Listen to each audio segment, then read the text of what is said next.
रात्रीचे 9 वाजले होते। नागपूरच्या नंदनवन परिसरातून 2 चिमुकल्या मुली बेपत्ता झाल्या। एक 12 वर्षाची, दुसरी अवघ्या 4 वर्षाची। काळजाचा ठोका चुकवणारी घटना। पण या काळोख्या रात्रीमध्ये नागपूर पोलिसांनी दाखवलेली जागेपण, नागरिकांनी दिलेली साथ आणि वेळेवर राबवलेला शोध, सगळ्यांमुळे ही दोन्ही मुली अखेर सुखरूप सापडल्या। 2 मेला रात्री 9:30च्या सुमारास नागपूरच्या नंदनवन परिसरातून 2 चिमुकल्या बहिणी अचानक बेपत्ता झाल्यात। 12 वर्षाची मोठी बहीण आणि 4 वर्षाची लहान बहीण। ही बातमी मिळताच नंदनवन पोलिसांच्या खांद्यावर मोठं दायित्व आलंय।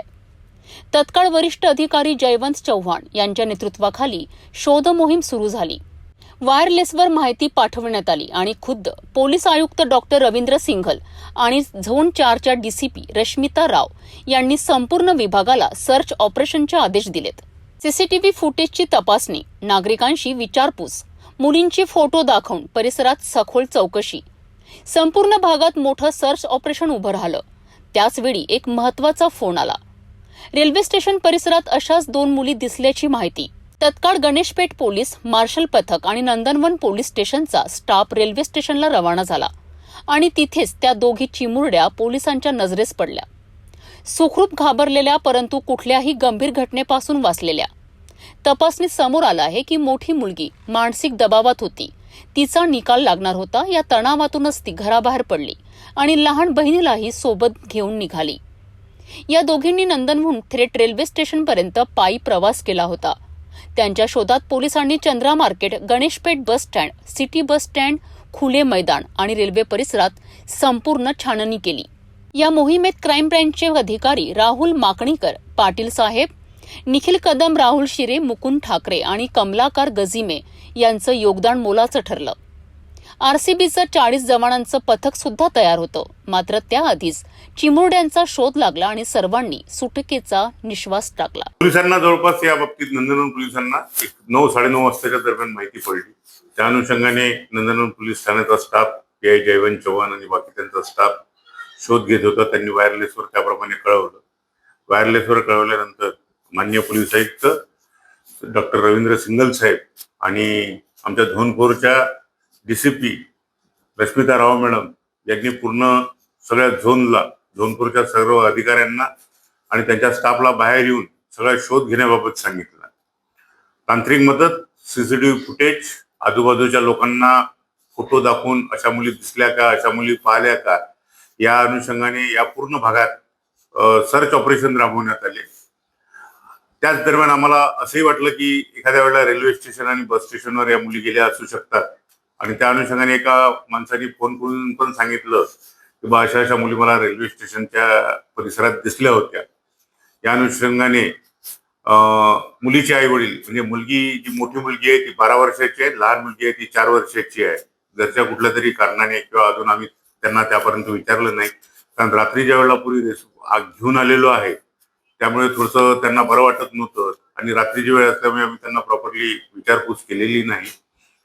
त्या निघून गेल्या होत्या। मात्र मग गणेशपेठ पोलीस ठाण्याचे जे बीट मार्शल आहे अनुप उराडे आणि श्री कृष्ण कुंडगीर यांनी तो कॉल ऐकला आणि त्याप्रमाणे त्यांनी सांगितलं की आम्ही या भागात आहोत।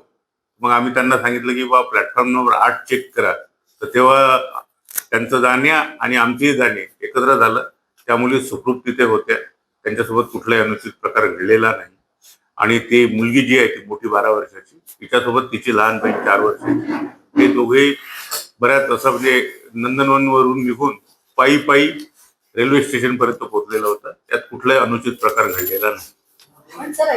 सीसीटीव्ही फुटेज पाहिलेले आहे किंवा त्या अनुषंगाने पाहिलेलं आहे, पण असं कुठेही ऑटोनी, कारनी अशा कुठेही त्या मुली गेलेल्या नाही। त्या मुली स्वतः पायी चालत गेलेल्या नाही, कारण नंदनवन कुठून जर जायचं आहे रेल्वे स्टेशनवर तर बट नॅचरल आहे की ते मुख्य प्रवेशद्वारातून रेल्वे स्टेशनवर जाण्याच्या ऐवजी शक्य होऊ शकेल की ते इकडनं गेले असेल, कारण त्यावेळेला संत्रा मार्केट कडून गेले असेल। संत्रा मार्केटचं गेट म्हणजे ते 8 नंबर येते आणि त्या अनुषंगाने आम्ही काल रात्री नाईट राऊंड म्हणून निकेतन कदम साहेब होते, त्यांच्या मार्गदर्शनात आणि क्राईमचे राहुल माकणीकर साहेब आणि पाटील साहेब, डीआयजी क्राईम पाटील साहेब यांच्या मार्गदर्शनात सुद्धा ऑपरेशन राबवण्यात आले। त्या अनुषंगाने आम्ही एक आरसीबी पथक पण बोलवलं होतं की जे रेल्वे स्टेशनचे पूर्ण कानाकोपरा म्हणजे 40 लोकांचे जे आरसीबी पथक होतं आमचं, त्यांच्यासोबत बर्डी आणि सदरचे अधिकारी लावून पूर्ण रेल्वे स्टेशन परिसरात पण कोम्बिंग ऑपरेशन सुरू करणार होतो. सुरू व्हायच्या अगोदर त्या मुली मिळाल्यामुळे आम्ही ती बाकीची कार्यवाही थांबवली. नाही, या भागात जेव्हा शोधलं आम्ही, आमचं बस स्टँड पण शोधणं चालू होतं. बस स्टँड चालू होतं, खुले जे ग्राउंड होते ते ग्राउंड पण शोधणं चालू होते. कुठे जे साधे सिटी बसचे बस स्टॉप आहे ते पण थांबवून चेक करणं चालू होते. गणेश पेठचं जे मेन बस स्टँड आहे तिथे पण लोक शोधण्याकरता गेले होते. म्हणजे कालचं जे हे यश आहे हे संपूर्ण म्हणजे माझं किंवा स्टाफचं किंवा कोणाचं नसून हे संपूर्ण नागपूर शहर पोलीस दलाचे टीमवर्क आहे. आणि डॉक्टर रवींद्र सिंगल पोलीस आयुक्त यांनी ज्याप्रमाणे त्या ग्रुपवर किंवा वायरलेसवर मार्गदर्शन केले त्याप्रमाणे सगळे अधिकारी कर्मचारी ऍक्टिव्हेट झाले आणि हे मुली कुठलाही अनुचित प्रकार न होता आम्हाला मिळून आल्या. रेल्वे स्टेशन सारखा पॉइंट होता, एखाद्या गाडीत जर बसून निघून गेल्या असत्या तर कदाचित थोडी अडचण निर्माण झाली असते. कारण थोडंसं घरगुती आहे, ते मुली लहान आहे आणि काही वैयक्तिक कारणामुळे ते सांगू इच्छित नाही किंवा मी पण आपल्याला सांगू इच्छित नाही. बरोबर, नागपूर शहरातल्या या भागातील म्हणजे नंदनवन भागातील जे कोणी लोक होते, माजी नगरसेविका नैना झाडे पण होत्या आणि बाकीचे जे लोक होते, जिथे जिथे सीसीटीव्ही फुटेज पाहायचं आम्हाला काम पडत होतं तिथे तिथे लोक स्वयंस्फूर्तीने सीसीटीव्ही फुटेज दाखवत होते. आम्ही त्यांना दाखवलं का रे मेट्रोचे खोदकाम चालू आहे, इथे कुठे मुली बॅरिकेडच्या मागे लपून बसल्या असेल किंवा या बगीच्यात पहा, या गार्डन मध्ये पहा किंवा या बस स्टॉपवर जाऊन पहा.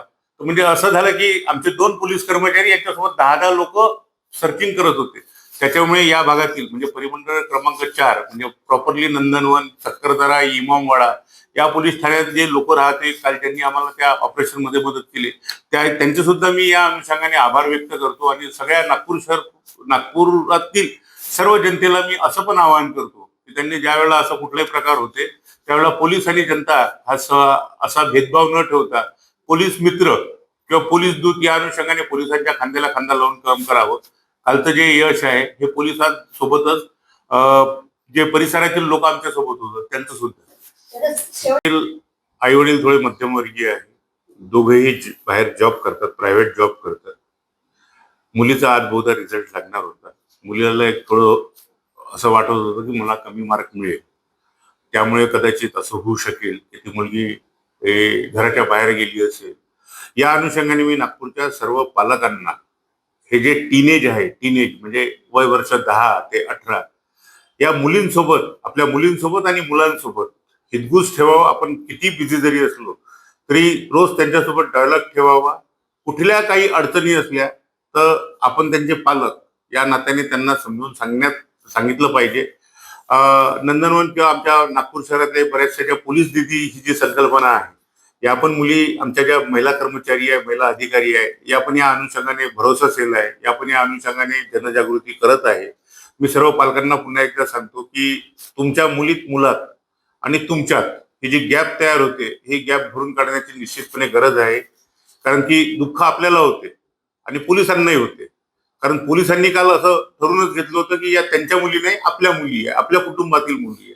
या अनुषंगाने त्या मुली मिळून आल्या. या पूर्ण याच्यात आमच्यासोबत काल जयवंत चव्हाण नंदनवनचे, हरीश बोराडे वाठोड्याचे, राहुल शिरे, मुकुंद ठाकरे आणि क्राईम ब्रँचचे कमलाकर गंजिमे हे सगळे 5 सिनियर PI दर्जाचे अधिकारी स्वतःचं सगळं हे सोडून, आपला कार्यक्षेत्र सोडून या सगळ्या मागे लागलेले होते.